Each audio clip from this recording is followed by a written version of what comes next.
Thank you very much. Good morning, all of you. It gives me great pleasure of being here, partly because I'm an alumnus of the DPS system. I graduated from DPS Harkepuram in, I hate to say it, but 35 years ago. So once upon a time, I was sitting in those chairs and watching speakers go by on stage. Frankly, I don't remember any of them. So I hope same fate doesn't befall me. But let me try and give you a sense of what we're talking about today, which is financial education. Now, financial education can be summed up in a few pithy sayings, at least the part that was initially discussed, and then I'll go on to something else. There's a saying in finance, there is no return without risk, okay? Which means that if you want to make a return, you have to take a risk. And if you take a risk, you could lose your money, but you could also make a lot of money. Now, most people trying to sell you investments, which aren't sensible investments, will pretend you can make a ton of money without taking any risk. There are lots of books written about how you can make billions investing. And the truth is, it's impossible to do that. There are very, very, very few people who've made their money purely on investing. Of course, those are the people books are written on, but it's not something the average person can do easily.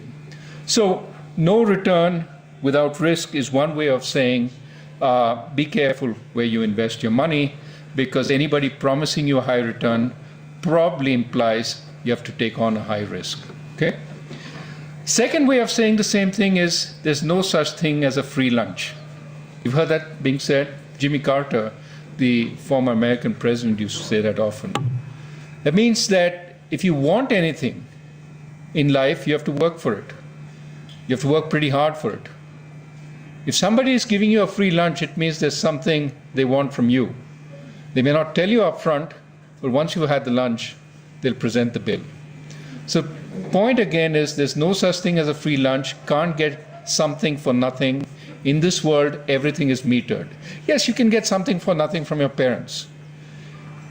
But your parents are looking at you as, with love, with a lot of pride, and probably also because you continue their genes into the world. That's the reason nature makes parenthood such a good thing. A third way of saying the same thing is if it's too good to be true, it is too good to be true. That when something looks really nice, be careful. And examples of this abound. Every day my office gets a call. Somebody got an email saying, congratulations, because of the war settlement in Turkey as a result of the 1914 genocide, a sum of money has been set aside. Since we couldn't find the true recipients, we drew a lottery and your name has come up. You are now the proud recipient of 25 lakhs, which the Reserve Bank will transfer to your account. All you have to do is send 25,000 rupees up front as a small transaction fee so that we can send you the money. And please send the money care of this account, and it's an email from me with my picture, the RBI logo. You won't believe how many middle-class people with a good education succumb to this and send that 25,000 and then call my office and say, where is the money? Right? My secretary has to keep saying, look, just be careful. Doesn't take much to cut a logo, RBI logo, and paste it from the web page. Doesn't cost too much to get a photo and a signature. But people fall for this every day.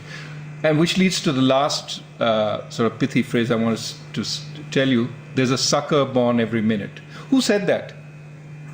Come on, you guys should know, general knowledge. Who said there's a sucker born every minute?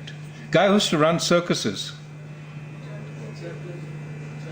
No, no, used to run circuses in around turn of the 19th century.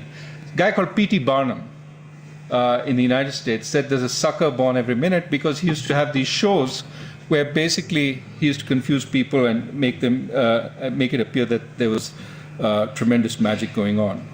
So the point here really is, be careful that if something promises high returns, look at it very carefully, because it probably is riskier than you think. Now, financial education is more than putting your money, more than not putting your money in the wrong place. It's also about putting it in the right place. How do you decide between investments? Because ultimately, investing well is a way of getting financial security. Financial security leads to economic security, and economic security leads to good citizenship.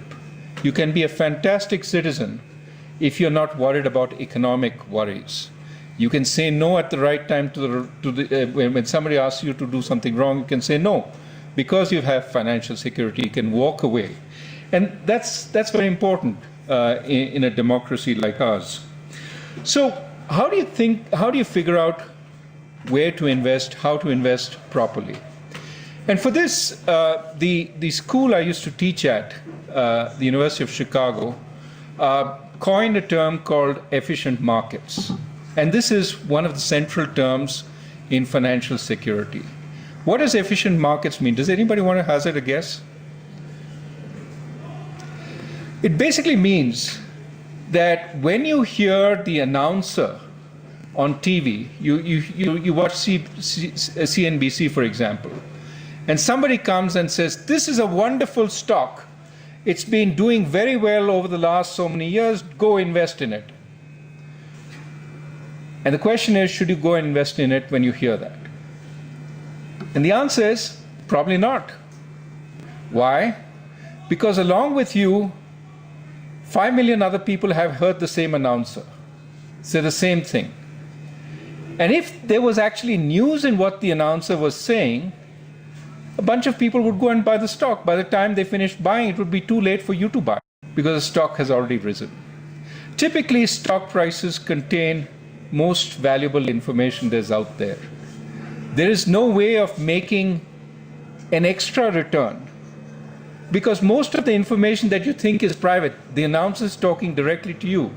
No, she's not talking directly to you. She's talking to you and 5 million others. And therefore, you don't get any special. Similarly, from reading the magazines. Similarly, reading those books which tell you how to become a billionaire overnight. The only person becoming a billionaire overnight is the one writing the book, not the one buying the book and reading it, right? So, be wary of people who give you stock tips. Either the stock tip is wrong, or if it's right, a lot of people have heard it, okay? In fact, there's a statistical experiment which is very interesting for those of you who've done some statistics. Here's how it works. I pick 128 people, and I tell them, you know, I'm going to give you a stock tip. This stock is going to go up over the next 2 weeks. If it goes up, you know, send me some money, because the tip works, okay? Send me $10, not much, and I will, you know, thank you for it, and I'll give you more stock tips. So I send 128 such, right? Now, for 64, I say it'll go up. For 64, I say it'll go down, okay? Now, stock either has to go up or go down. Typically, it doesn't stay exactly where it is. So after one of these tries, 64 with 64, it works out. Those 64 think, maybe there's something in this. Let me send the guy some money, so he sends me another stock tip. Next time, I forget the 64 for which I was wrong. I don't send them further letters. Anyway, I was wrong. For the 64 I was right, I send 32 letters saying with a new stock, this is going to go up and this is going to go down. You know how this is going to go, right? So 32 people after this will believe I'm right. I've been right twice, for the first time and the second time. Then I get to 16. I've been right 3 times. When I get to 2, those guys have seen me being right 5 times in a row. And when I ask them to send me $1,000 or 1,000 rupees instead of 10 rupees, they're willing to part with the check. What have I done? Just played the numbers, right? I have no stock picking ability, but it seems to you as if I have stock picking ability. So again, there are ways and techniques of fooling people. But in general, it's very hard to beat the market on a regular basis. That's not to say you can't make money. There are returns available in the market because there is risk in the market. As I said, the first adage is no return without risk. You're going to take a certain amount of risk, you'll get a return.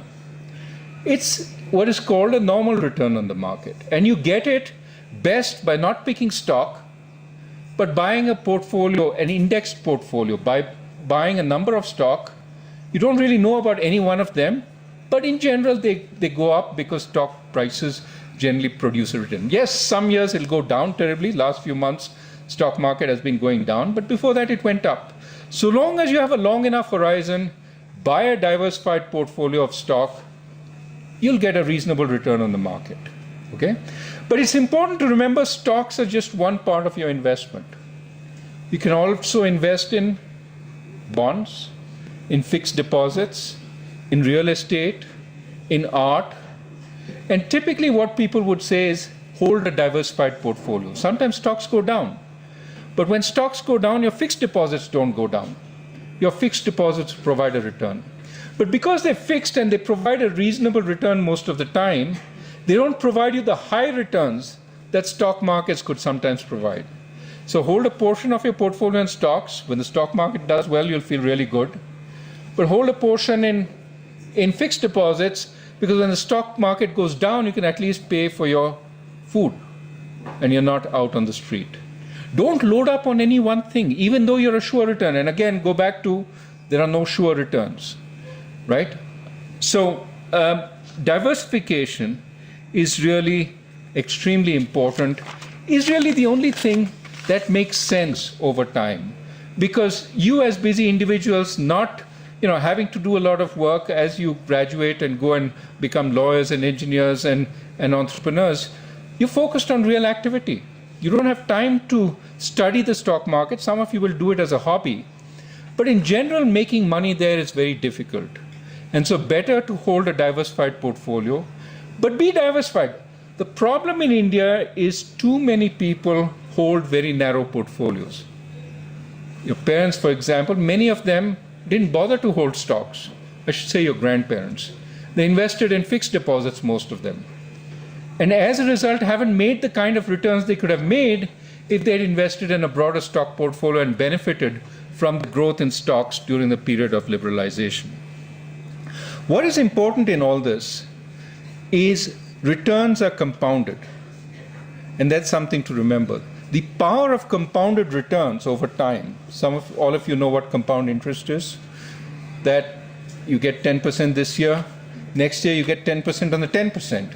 So next year it's 21%, or the value of your assets goes up 21% from the initial year.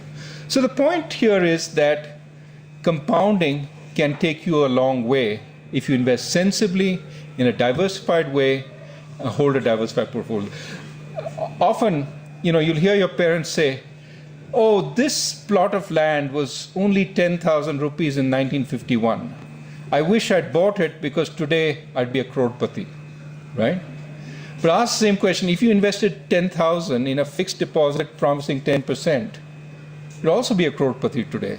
That's the power of compounded interest, okay? And so the point here is, remember to invest. Sitting outside investments doesn't make sense, but when you invest sensibly, invest in a diversified portfolio, and that will get you an appropriate return. Let me end by saying, many of you may have seen the Reserve Bank fighting against inflation, right?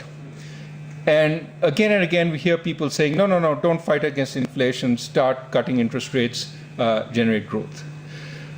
But inflation fighting is always trying to balance two things. The borrower, who wants low interest rates, and the saver, who wants an adequate return. The problem in India for the last 8 to 10 years has been the borrower has dominated the saver. Inflation has been 9% on average since 2006, between 2006 and 2013. So if you had a fixed deposit, which paid you 8 or 8.5%, you were actually able to purchase less next year, even after interest, because the prices of goods were rising at 9%. You got 8% interest. That didn't compensate you for the fact that you had held back on consumption, and now you took your 108 rupees to the market. You could buy less than last year when the goods that now cost 109 rupees were worth only 100 rupees. So investing has been a bad idea over this time, which is why so many people have gone to buy gold, they've gone to buy real estate, which results in less financial savings in the country, which means if we need savings, we borrow from outside. And if we borrow from outside, that makes us a debtor to the world, dangerous thing to do in this very volatile world. Which is why we've been focused on bringing down inflation.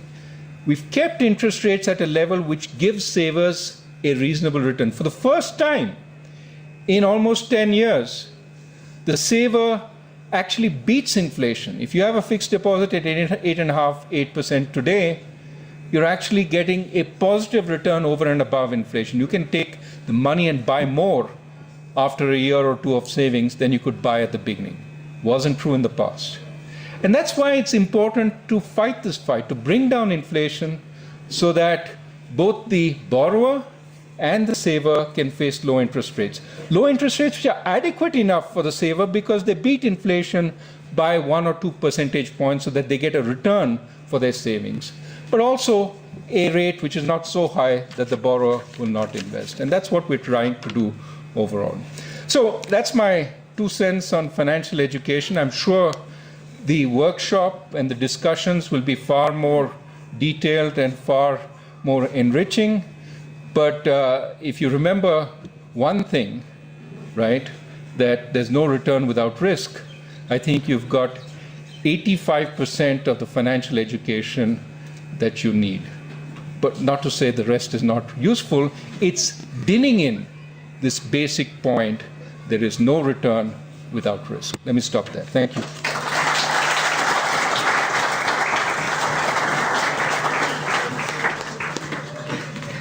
Sir, it's all right. Can I request you to take some questions? Sure. Not on monetary policy.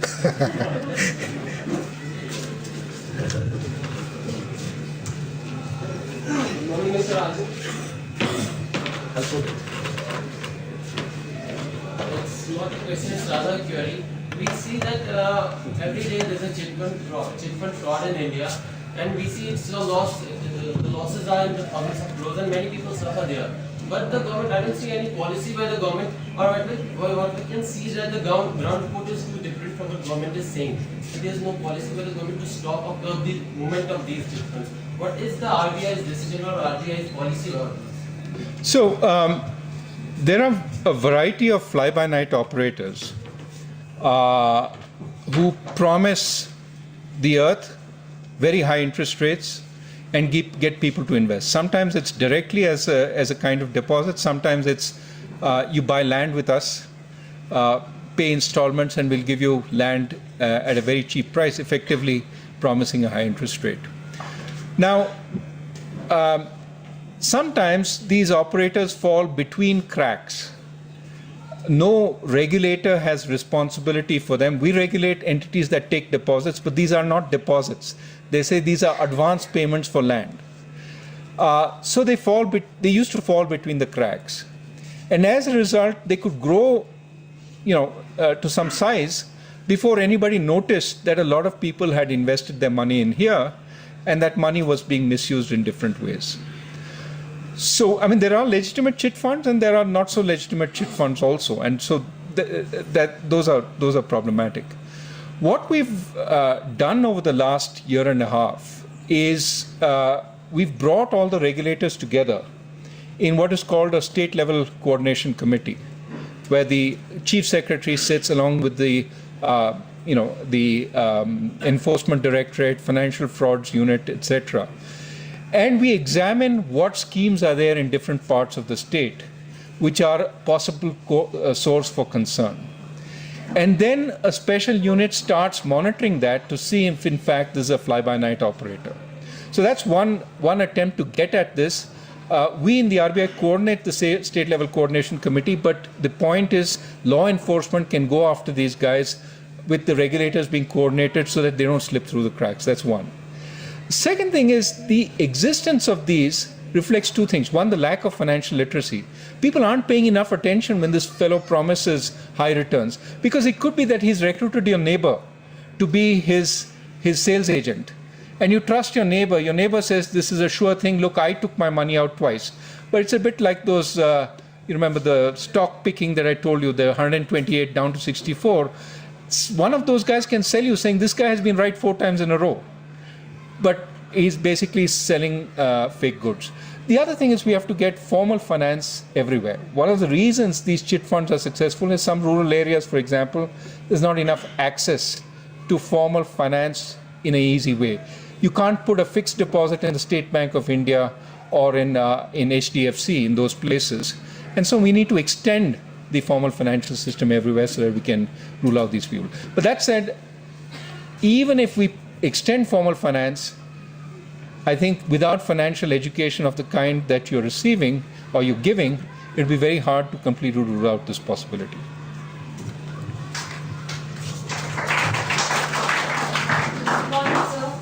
So my question is, to study finance, finance is required. So what is RBI as a crown of monetary base doing for it? We certainly have a lot of financial literacy programs, but we have to find a way to scale it up because it has to reach everywhere and scale it up in a user-friendly fashion. That is why programs like this one are so important, because it is being driven by people who are natural teachers and who understand what people don't understand. I tell you, the hardest thing in teaching, even when I teach my kids, my wife will attest, is putting yourself in the other person's shoes and understanding what they don't understand, because you understand it. So that's really what's difficult. When we teach financial literacy, if we teach as if we know, it's not clear the other person gets it, because we're not teaching the things that seem complicated to them or explaining the things that seem complicated. So we need natural teachers who understand their audience to help us impart. And to them, we can try and impart what needs to be imparted, right? So that is why this two-level, we try and teach the teachers go on, is extremely important. And we're trying to, programs like this, I think we would like to encourage many more of. But I also believe two other things. One, that we are burdening students with a lot. If you talk to CBSE, they say, oh, you want financial education, somebody else wants health education, third party wants some other kind of education, all of which are very important, all of which we need in the individual, right? So we have to weigh these things against how much are we going to, I'm sure you kids have pretty heavy school bags, right? Lots of books in them. No, you don't, you leave them at school. Anyway, when we were kids, we had very heavy school bags. And there was a concern, more and more we had to, after all, there's all these colleges, college entrance exams we have to give, IIT, medical, this, that. On top of all that, putting something more, we have to be careful about how much we put. So the quantum is quite important. Second thing is, I believe we should teach the students how important it is so they go seek it out. Because this 2-day, 1 week, 2 weeks will not be enough. They need lifelong education for which they have to be convinced it's important. Often when something is forced down people, they basically say, okay, I have to do this, and after that I'm not going to be interested. If we don't make it interesting enough. So by making it interesting enough, we give them the ability to choose. And maybe they pick this. And once they pick voluntarily, I think it's more something they will go out and seek outside the school, which actually is where eventually the bulk of learning will take place, right? So I think our focus, at least my personal view, is that focus should be on making it interesting enough that they want to learn more. They go out and learn more, but they're exposed in a small way to it. And to that extent, I would work with the education authorities to create a small space and then use that as the acorn which creates the big tree over time. But making a large portion compulsory, I think, would be both difficult, and I'm not too convinced that we should do that at this point. My question is, have you ever thought that one day you will be the governor of RBI? Thus, second question, as you said that we have to take risk while investing our own money. How much risk you take to invest your hard-earned money? So, very good questions. Very good questions. The answer is no. I did not think one day I would be here. I wanted to be in an economic decision-making position, and I thought the Reserve Bank would be a place where you'd get the most freedom to make economic decisions, because otherwise you're a small peg in the larger government. So I thought this would be great if it could happen one day. But for most kids, Reserve Bank is a boring position. I think most of you dream of being other things, right? Fighter pilots, Nobel Prize winning doctors, etc. Not Reserve Bank governors. So second is how do I invest? I have a fairly diversified portfolio. I do have a small portfolio of stocks where before I entered this job, I used to play around a little bit just to have fun. I don't think I ever made money, excess returns in those stocks. Every once in a while, I'd see one stock go up tremendous amounts, and I'd say, I'm a genius. I'd ignore all the ones that went down, and I didn't make money on. So I'd say have a little fun if you want, but largely keep your portfolio. Most of my portfolio is in diversified mutual funds. I have some fixed deposits, some bond holdings,